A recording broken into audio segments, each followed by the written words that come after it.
In July 2019, I published a video called My Investment Mistake, Condo versus Townhouse.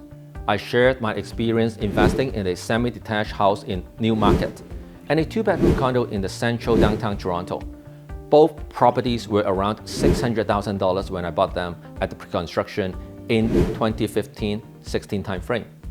The semi-detached investment was a mistake for me because of the rental side of things, a lot of work. The tenant pool was limited and of poor quality. I ended up selling the property in 2019. Recently, I saw many interesting comments on this old video. Do I regret selling the semi-detached because low-rise prices have gone crazy in the past 2 years?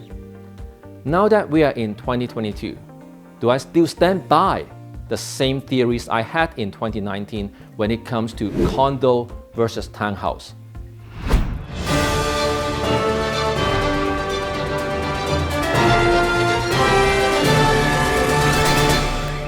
Before I answer those questions, let me share with you the current market price and rent for those two specific properties I talked about in 2019.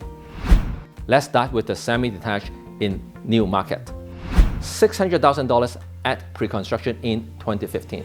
The unit that was attached to the other side of my semi was sold 6 months ago in July 2021. How much do you think it got sold for?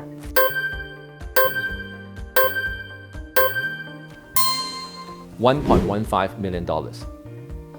It was bought by an investor and it was subsequently rented out for $3,100 per month. You see, the property value nearly doubled in about 6 years. Rent has also gone up significantly. Back in 2019, the rent was only around $1,800. Now, what about the two-bedroom condo in central downtown? $650,000 at pre-construction in 2016. How much do you think a similar unit got sold for in August 2021?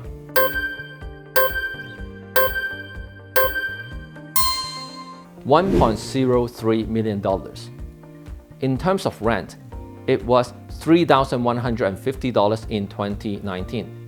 Then it dropped to $2,700 in the middle of 2020. And it got back up to $3,000 last year. Here is the thing. If you just take a 2-year snapshot of the market from 2020 to now, you are basically comparing a boom in the low-rise market to a bust in the condo market. And of course, it would seem much more rewarding to invest in the low-rise market. But if you take a look at a 5 to 6 year period like we did just now, the overall appreciation between semi-detached and condo is roughly the same, $1.15 billion versus $1.03 million. You see, the market goes up and down, but the long-term trend is always up. And over the long term, the ups and downs along the way becomes irrelevant. That's the basic principle I always stick to when it comes to real estate investing. If you think you can time the market, buy low and sell high, just flip a house and make some quick money, then you are better off going to the stock market. Besides, if you flip a house within a short period of time, the CRA would likely consider that as your income instead of capital gain. That means you may have to share 40 to 50% of your gain as taxes. So remember, real estate is meant to be a long-term investment. Now, going back to the original question. In 2022, is condo or townhouse a better investment? I think the choice is even more obvious than in 2019.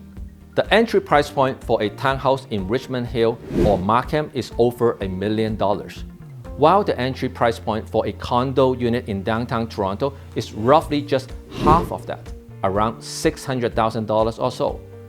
You see, condo is a commodity product and townhouse is not. Commodity products are always the lowest risk to invest in because no matter whether it is good time or bad time, there's always demand for the basic products.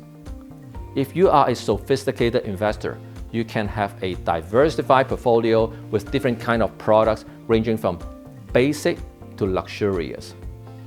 If you are a beginner to intermediate investor, you would never go wrong with holding commodity products over the long term. And I still believe in the same chicken and egg theory I had in 2019. Real estate is like the chicken, and rental income is like the egg. The chicken produces eggs regularly. It keeps putting money into my pocket by paying my mortgage.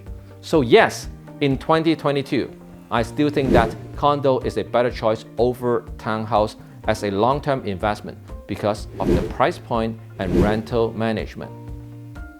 If you like this kind of videos where I provide an update to my old videos, comment below and let me know. Don't forget to subscribe and hit the bell.